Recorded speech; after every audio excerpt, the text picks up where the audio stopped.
திருச்சி மாநாட்டில் நாம் தமிழர் கட்சியின் 234 தொகுதிகளுக்கான வேட்பாளர்களை அக்கட்சியின் தலைமை ஒருங்கிணைப்பாளர் சீமான் அறிமுகப்படுத்துகிறார். தாவேக வருகையால் சீமானின் வாக்கு வங்கி சரியுமா? விரிவாக பார்க்கலாம் இந்த செய்தி தொகுப்பில்.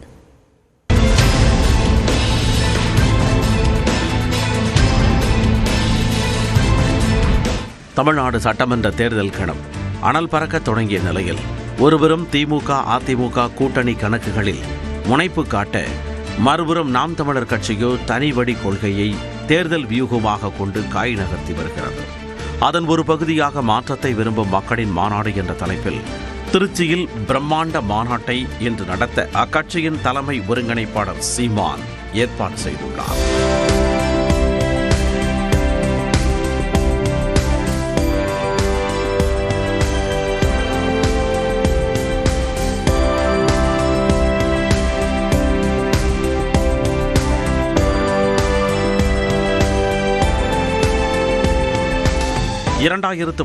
ஆண்டு முதல் தேர்தல் களத்தில் இருக்கும் நாம் தமிழர் கட்சி இதுவரை அனைத்து தேர்தல்களிலும் தனித்தே போட்டியிட்டுள்ளது.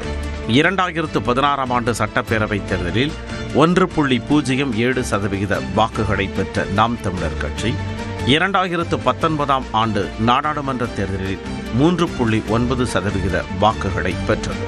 தொடர்ந்து நடந்த 2021 ஆண்டு சட்டசபை தேர்தலில் 6.58 உயர்ந்த அக்கட்சியின் வாக்கு சதவிகிதம் 2024 ஆண்டு நாடாளுமன்ற தேர்தலில் 8.2 அதிகரித்தது. மேலும் தேர்தல் ஆணையத்தால் மாநில கட்சியாகவும் நாம் தமிழர் அங்கீகரிக்கப்பட்டது. இப்படி தேர்தலுக்கு தேர்தல் நாம் தமிழர் கட்சியின் வாக்கு சதவிகிதம் அதிகரித்தாலும் வரும் சட்டமன்ற தேர்தல் அக்கட்சிக்கு மிகவும் முக்கியத்துவம் வாய்ந்ததாக பார்க்கப்படுகிறது. இது நாள் வரை திராவிட கட்சிகளுக்கு வாக்களிக்க விரும்பாதவர்கள், இளைஞர்கள் உள்ளிட்டோர் சீமானுக்கு ஆதரவு தெரிவித்த நிலையில் வரும் தேர்தலில் தாவேக தலைவர் விஜயின் வருகையால் சீமானின் வாக்கு சதவிகிதம் குறையலாம் என மூத்த பத்திரிகையாளர் சிவப்பிரியன் கூறுகிறார். ஒரு குறிப்பிட்ட சதவீதம், கிட்டத்தட்ட ஒரு மெஜாரிட்டி விஜய் அவர்களுடைய தாவேகாவுக்கு போவதற்கான வாய்ப்புகள் இருக்கிறது. ஸோ அதனால் சீமான் அவர்களுடைய வாக்கு சதவீதம் கடந்த தேர்தல் மாதிரி ஒரு 8 இருக்காது. அதே நேரம் வரும் தேர்தலில் ஒரு சில இடங்களில் நாம் தமிழர் கட்சி வெற்றி பெற வாய்ப்பு உள்ளதாக அரசியல் விமர்சகர் ரவீந்திரன் துரைசாமி தெரிவித்துள்ளார்.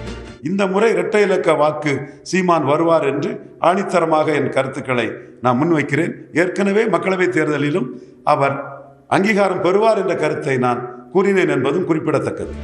சட்டமன்ற தேர்தலுக்கு முன்பாக ஏற்கனவே 100 வேட்பாளர்களை அறிவித்துவிட்ட சீமான் இன்றைய திருச்சி மாநாட்டில் மீதமுள்ள வேட்பாளர்களையும் அறிவித்து அனைவரையும் ஒரே மேடையில் ஏற்ற திட்டமிட்டுள்ளார். மேலும் கடந்த தேர்தலில் திருவொற்றியூரில் போட்டியிட்ட சீமான் இந்த முறை காரைக்குடியில் போட்டியிட திட்டமிட்டுள்ளதாகவும் தகவல் வெளியாகியுள்ளது. நியூஸ் 18 தமிழ்நாடு தொலைக்காட்சி செய்திகளுக்காக செய்தியாளர் வெங்கட்.